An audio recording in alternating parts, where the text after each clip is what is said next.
Hello friends, and welcome to Red vs. Blue News. So yesterday on The 5, Tucker Carlson got into a heated exchange with Juan Williams. They're discussing Pete Buttigieg's recent backtracking on a gas or mileage tax under President Joe Biden's sweeping infrastructure plan. And this clip has gone viral. Watch. The gas tax used to be the obvious way to do it. It's not anymore. So a so-called vehicle miles traveled tax or mileage tax, whatever you want to call it, could be a way to do it. Make poor people pay for it. Buttigieg now backtracking on those comments, saying, no, a tax on miles driven is not even under consideration. But Juan Williams, of course it is. He was just discussing it. What a liar. But it's the spirit behind it that I can't get past. It's like, okay, we're going to spend $3 trillion. No tax can cover that. You could take everyone's income in America and it wouldn't cover that, as you well know. But even the idea that the poorest people in America, rural people, people who drive for a living, and not Goldman Sachs and not Amazon, the poor people are going to pay for it. What does that tell you about the loathsomeness of their worldview? I would urge you to take a look at the gas tank next time you're filling up, Tucker, because all Americans pay tax on gasoline. So we pay tax the more we use the car or the truck and the more gas we put in it. So pay more. Good. Tax the overtaxed. Is that your point?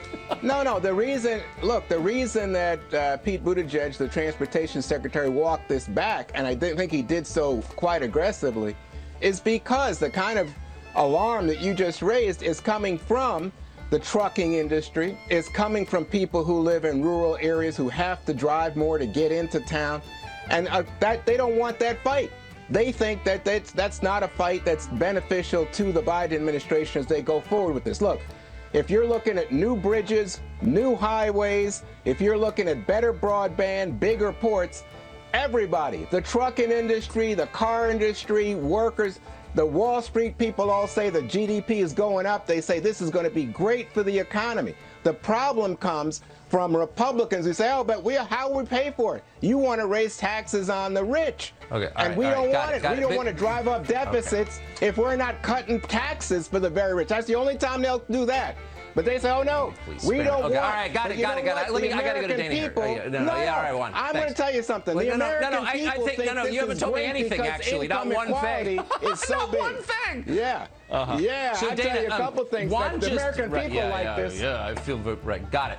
Dana, I want to ask you, so Juan just said they walked it back because it wasn't good for the Biden administration. But to even consider putting the burden of this on the weakest in our society and not consider putting it on the strong, like, where's Jeff Bezos? Why doesn't he pay for it? No, sincere question. Like, what kind of worldview gets you to a decision like that? I personally have a hard time listening to Juan Williams talk, but he's the wet carrot that the show needs. Both sides of the argument should always be heard. And having Juan on Fox News gives Fox viewers a taste of how your average Democrat thinks, similar to how Don Lemon would think. Although I think Juan Williams probably has a little more common sense than Don Lemon. And I think the mileage tax would be an absolute terrible idea, especially for the working people. Ideas like that usually come from turds who can work on Zoom, and not from poor people who have to drive to work. The Democrats are no longer the party of the working people. Let me know what you think. Comment below, and thank you for listening.